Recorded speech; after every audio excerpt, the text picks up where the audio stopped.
développer une industrie militaire pour avoir la capacité d'échapper aux embargos, à toutes les sanctions qui ont frappé la Côte d'Ivoire. C'est ce que je disais tout à l'heure, il y a quand même un début. Parce que moi, selon certaines sources, il y a des équipements qui sont pris en Chine, par exemple, en Turquie, et vers bien d'autres partenaires. L'industrie militaire est une nécessité.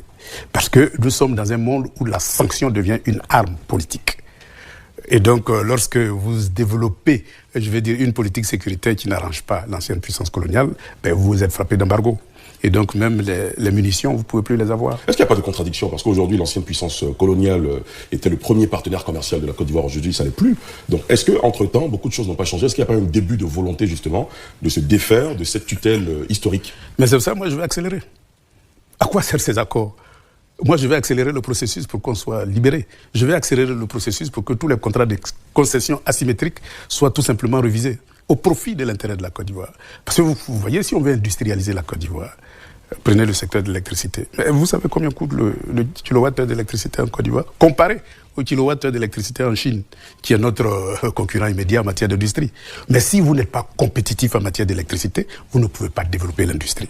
Or, le coût de l'électricité est très élevé en Côte d'Ivoire, tout simplement parce que tout le circuit est privatisé.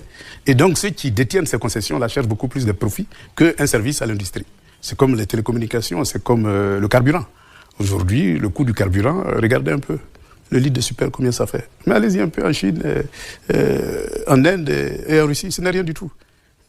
Comme je dis toujours, le litre, vous êtes à la station, vous faites le plein, c'est 250 francs le litre. Ici, on a 800 et quelques. Donc, vous voyez qu'en développant des rapports, nous sommes capables d'avoir une capacité, je vais dire, de baisser la cherté de la vie. Et en même temps, une capacité d'avoir un service